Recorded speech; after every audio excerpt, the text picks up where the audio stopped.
झोपड़े के द्वार पर एक बाप बेटे दोनों बूझे हुए अलाव सामने चुपचाप बैठे हुए थे और अंदर बेटे की जवान बीबी बुधिया प्रसन्न वेदना में पछाव खा रही थी।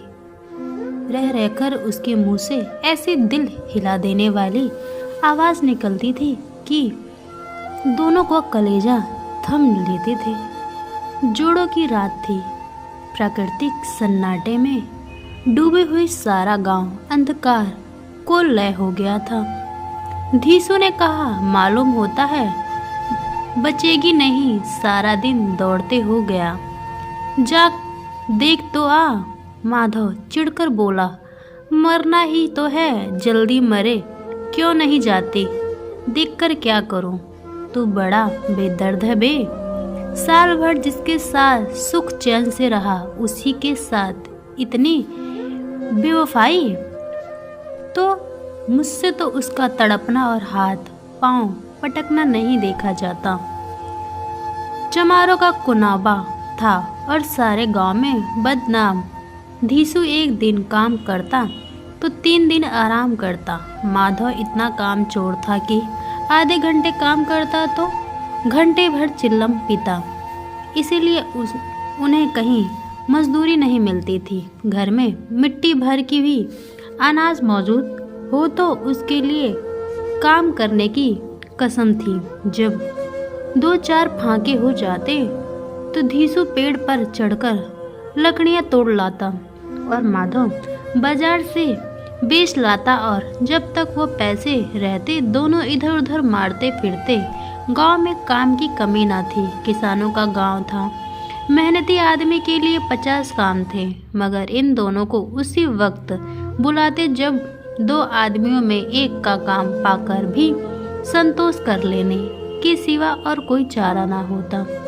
अगर दोनों साधु होते तो उन्हें संतोष और धैर्य के लिए संयम और नियम बिल्कुल जरूरत नहीं ना होती।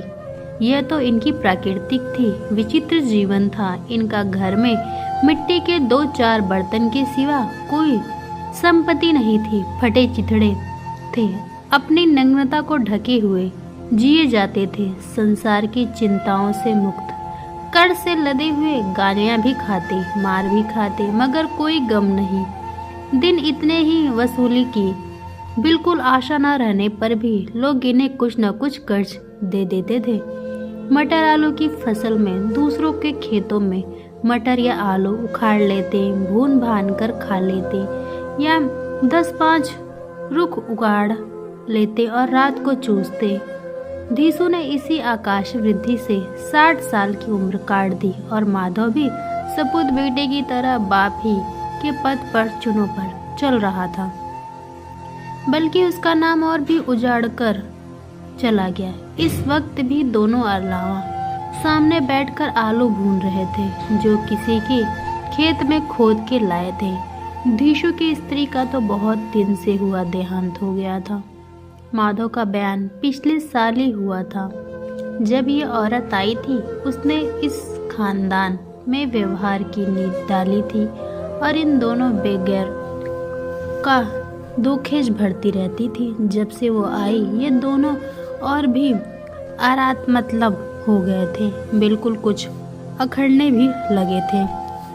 कोई कार्य करने को बुलाता तो निब्रयाज भाव से दुगनी मजदूरी मांगते। वहीं औरत आज प्रसन्न देवना से मर रही थी और ये दोनों इसी इंतजार में थे वो मर जाए, वो आराम से सोए। धीसू ने आलू छीलकर हुए कहा, जा देख तो आ कैसी दशा है उस चुड़ैल का। फिसाद होगा। और क्या यहाँ ओझा भी 1 रुपये मांगता है। माधव को भय था कि वह कटोरी में गया तो धीसू आलूओं का बड़ा भाग साफ कर देगा। बोला, मुझे वहाँ जाते डर लग रहा है। डर किस बात की, मैं तो यहाँ हूँ। तो तुम ही जाकर देखो ना। मेरी औरत जब मरी थी तो मैं 3 दिन तक उसके पास में हिला तक नहीं, और फिर मुझे ल जाएगी कि नहीं। जिसका कभी मुंह नहीं देखा आज उसका उजड़ा हुआ बदन देखो, उसे तन की सुध भी ना देखो। मुझे देख लेगी तो खुलकर हाथ पांव भी ना पटक सकेगी। मैं सोचता हूँ कोई बाल बच्चा हुआ तो क्या होगा। सूट गुड़ तेल कुछ भी नहीं है घर में, सब कुछ आ जाएगा भगवान दे तो। जो लोग अभी एक पैसा नहीं दे रहे हैं वो ही कल बुलाकर रुपए देंगे। मेरे 9 लड़के हुए, घर में कभी ना कभी कुछ ना कुछ, मगर भगवान ने किसी न किसी तरह बेड़ा पार ही लगा दिया। जिस समय रात दिन मेहनत करने वालों की हालात इनकी हालात से कुछ बहुत अच्छी न थी, और किसान के मुकाबले वो लोग जो किसानों की दुर्बलताओं लाभ उठाना जानते थे कहीं ज़्यादा संपन्न थे। वहाँ इस तरह मनोवृत्ति का पैदा हो जाना कोई अचरज की बात न थी। हम तो कहेंगे धीसू किसानों से कहीं ज़्यादा विचारवान था, और किसानों ने विचार सुनने समूह से शामिल होने के बदले बैठबाजों की कुश्ती मंडली में जाकर मिला था। हाँ, उसमें यह शक्ति न थी कि बैठ कांबों के नियम और नीति का पालन करता। इसीलिए जहाँ उसकी मंडली की और लोग गांव के सरगना और मुखिया बने हुए थे, उस पर सारा गांव उंगली उठा रहा था। फिर भी उसके एक तकनीक तो थे, अगर वो फटहाल में कम से कम उसे किसानों की किसी तोड़ मेहनत तो नहीं करनी पड़ती। उसकी सरलता और निरीहलता से दूसरे लोग बेजा फायदा नहीं उठाते। दोनों आलू निकालकर जलाते जलाते खाने लगे। कल से कुछ नहीं खाया था, इतना सब्र ना था कि ठंडा हो जाए दे। कई बार दोनों की जबानें जल गई। छिल जाने पर भी आलू का बाहरी हिस्सा जवान हलक और तालू को जला देता था, और उस अंगेरे को भी मुंह में रखने से ज़्यादा खैरियत यही थी कि वह अंदर पहुंच जाए। वहां से उसे ठंडा करने के लिए काफ़ी सामान थे, इसीलिए दोनों जल जल निकल जाते। हालांकि इस कोशिश में उनकी आंखों से आंसू निकल आते। धासू को उस वक्त ठाकुर की बारात याद आई जिसमें 20 साल पहले वो गया था। उस दावत में उसे तो तृप्ति मिल गई थी। वह उसके जीवन में एक याद रखने लायक बात थी, और आज भी उसकी याद ताज़ी थी। बोला वह भोज नहीं भूनता।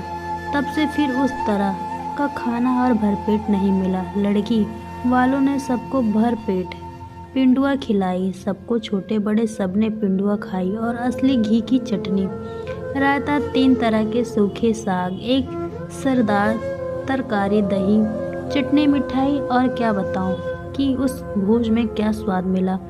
कोई रोक टोक नहीं था, जो चीज़ चाहो मांगो, जितना चाहो खाओ। लोगों ने ऐसा खाया कि किसी से पानी ना पिया गया, मगर परोसने वाले की पतल में गरम गरम गोल गोल सुइयां कचौड़ी डाल देते हैं।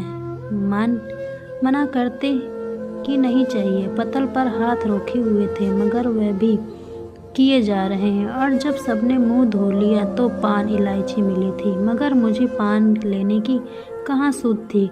खड़ा हुआ ना जाता था। चटपटा जाकर उसने कंबल पर लेट गया। ऐसे दिल दरिया था वह ठाकुर। माधव ने इस पदार्थों का मन ही मन मजा लेते हुए कहा, अब हमें कोई ऐसा भोजन नहीं खिलाता। अब कोई क्या खिलाए, वह जमाना दूसरा था। अब तो सबको किफ़ायत सूझती है। शादी ब्याह में मत खर्चा करो, क्रियाक्रम में मत खर्चा करो। पूछो गरीबों का माल बटोरो, बटोर कर कहाँ रखोगे। बटोरते में तो कमी नहीं है, हाँ खर्च में किफ़ायत सूझती है। तुमने एक 20 पूरियों खाई होगी, 20 से ज़्यादा खाई होगी। मैं 5 खा जाता, 50 से कम मैंने ना खाई होगी। अच्छा पक्का था तुम, मेरा तो आधा भी नहीं है। आलू खाकर दोनों पानी पिया, और वहीं अलाव के सामने अपनी धोतियों ओढ़कर पाँव पेट में डाल सो रहे थे, जैसे तो बड़े बड़े अजगर गेंडुआ मारे पड़े होते हैं, और बूंदियाँ अभी तक कराह रही थी। सवेरे माधव ने कटोरी जाकर देखा तो उसकी स्त्री ठंडी हो गई थी। उसके मुंह पर मक्खियाँ भिनक रही थी। पथराई हुई आंखें ऊपर टंगी हुई थी। सारी देह धूल से लटपटा हो रही थी। उसके पेट में बच्चा मर गया था। माधव भागा हुआ धीसू के पास आया। फिर दोनों जोर जोर से हाय हाय करने और छाती पीटने लगे। पड़ोस वाले ने ये रोना धोना सुना तो दौड़ते हुए आए और पुरानी मर्यादाओं के अनुसार इन अभावों को समझाने लगे। मगर ज़्यादा रोने पीटने का अवसर ना था, कफन भी और लड़की की फिक्र करनी थी। घर में तो पैसा इस तरह गायब था जैसे चील के घोंसले में मांस। बाप बेटे रोते हुए गांव के जमींदार के पास गए। वह इन दोनों की सूरत से नफरत करते थे। कई बार इन्हें अपने हाथों से पीट चुके थे। चोरी करने के लिए वादे पर काम पर न आने के लिए पूछा क्या है, वह घिसुआ रोता क्यों है, अब तो तू कहीं खिलाई भी नहीं देता, मालूम होता है इस गांव में रहना नहीं चाहता। घिसुआ ने जमीन पर सिर रखकर आंखों के आंसू भरे हुए कहा, सरकार बड़ी विपत्ति में हूँ। माधव की घरवाली रात को गुजर गई। रात भर तड़पती रही सरकार। हम दोनों उसके सिरहाने बैठे रहे। दारू जो कुछ हो सका सब कुछ किया, मुदा वह हमें दगा दे गई। अब कोई एक रोटी देने वाला भी न रहा। मालिक दबाव हो गया, घर उजड़ गया, आपका गुलाम हूँ। अब आपके सिवा कौन उसकी मिट्टी पर लगाएगा। हमारे हाथ में तो जो कुछ था वह सब तो दवा दारू में उठ गया। सरकार ही दया होगी तो उसकी मिट्टी उठेगी, वरना उसके सिवा दर पर ही जाऊंगा। जमींदार साहब दयालु थे, मगर घिसू पर दया करने काला कंबल पर रंग चढ़ा था। जी मैं तो आया, कह दे चल दूर हो जा यहाँ से, तो मैं बुलाने से भी नहीं आता। आज जब गरज पड़ी है तो आकर खुशामद कर रहा है, हरामखोर कहीं का बदमाश। लेकिन ये क्रोध या दंड देने का अवसर न था। जी में कुड़ते हुए 2 रुपए निकालते फेंक दिए, मगर सत्तावना का एक शब्द मुंह से ना निकला। उसकी तरफ ताका तक नहीं, जैसे सिर का बोझ उतार फेंका। जमींदार साहब ने 2 रुपए दिए तो गांव के बनिए मजानों ने इनकार का साहस कैसे होता। घिसू जमींदार के नाम पर ढिंडोरा भी पीटना जानता था।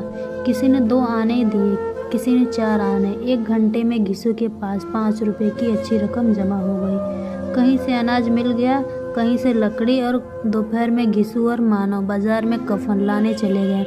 इधर लोग बांस काटने लगे। गांव की नर्म दिल स्त्री आकर लाश देखती और उसकी बेकसी पर 2 बूंद आंसू गिरा कर चली जाती। बाजार में पहुंचकर घिसू बोला, लकड़ी तो उसे जलाने भर को मिल गई, क्यों माधव? माधव बोला, हाँ लकड़ी तो बहुत है, अब कफन चाहिए तो चलो कोई हल्का सा कफन ले लें। हाँ और क्या, लाश उठते उठते रात हो जाएगी। रात को कफन कौन देखता है? कैसा बुरा रिवाज है कि जिसे जी तन ढकने को चिथड़ा ना भी मिले, उसे मरने पर नया कफन चाहिए। कफन लाश के साथ जल ही तो जाता है, और क्या रख जाता है। यही 5 रुपए पहले मिलते तो कुछ दवा दारू कर लेते।